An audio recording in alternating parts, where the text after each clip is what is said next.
You've read the list. You've done all the chores. You are all ready for the big game.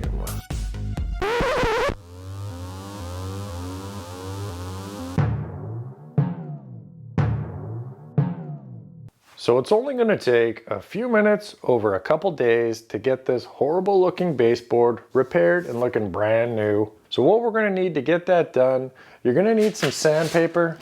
If you want to get super fancy, you can get some 150 and 120 grit. You could get away with either one on its own.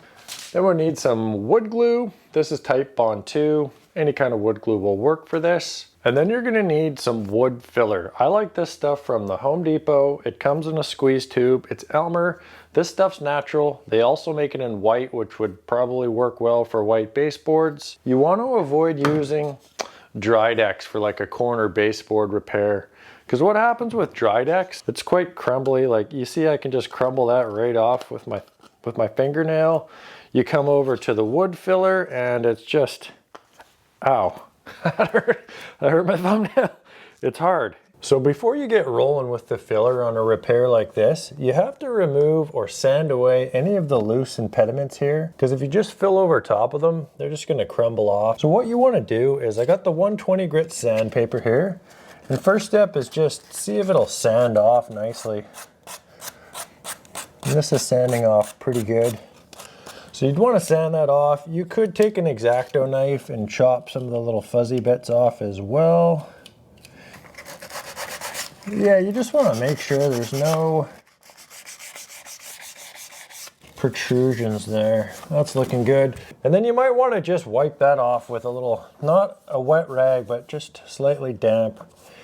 So now you're ready to get to the filling and rebuild this corner. So you're gonna need to build that up with some wood filler. Now what I like to do with this wood filler, you don't necessarily need the glue, but the glue helps it just so it's not gonna wanna crumble off. I like to just take a little bit of glue. You really don't wanna have too much glue, otherwise it's gonna crack the wood filler. So just take a little bit there and put it onto the wood fibers. It just kind of moistens the fibers down a bit, and then it's going to help with the wood filler sticking on there nicely. I am just going to get some of this wood filler on my finger and try to build it up the best I can. You're better to have a little too much than not enough, but you don't want to go crazy.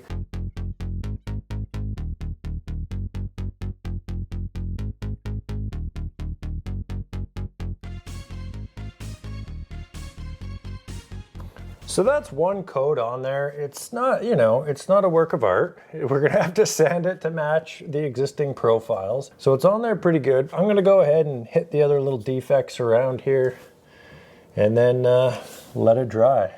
So the filler's set up overnight. It's good and hard. It's good to go. So what you're gonna wanna do at this point, I like to switch to the 150 grit. It's a little easier on the filler.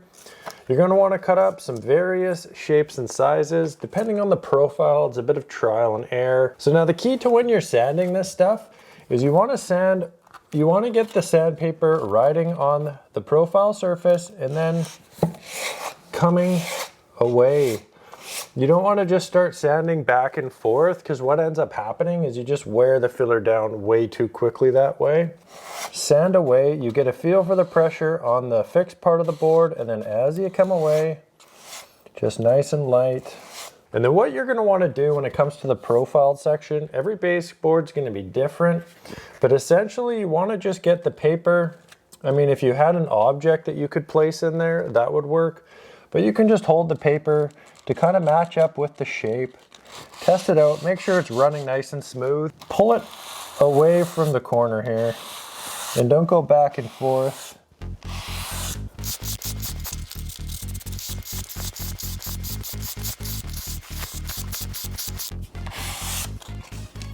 That's looking pretty good. Yeah, so then with these tiny profiles here, you're gonna wanna maybe just try a few different shapes of sandpaper. You can curve the paper a little bit with some type of an implement. I have a little drill bit here. Get a little bit of a curve on it. And then, yeah, it's just a little bit of trial and error.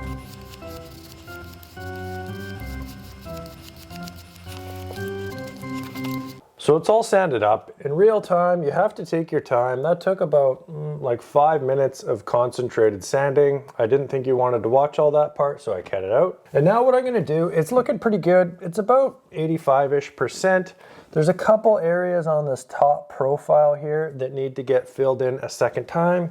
So take a damp cloth, give that a wipe off. A couple spots on this left-hand side that need a little bit more wood filler. And then on that second coat, just to make things easier for the final sand, when you put the filler on, get some moisture on your finger from the rag or some spit, and then just smooth it over a little bit. 1 hour with the fan and it's ready for the final sand.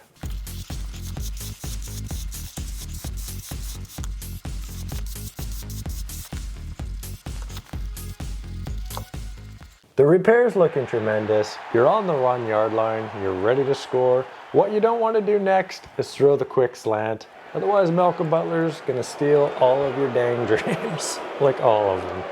What you want to do is click on this video right here, get this thing painted up like a professional. People, we're not working with a ton of talent here. We're just making the videos as best as possible. Sometimes it's a struggle.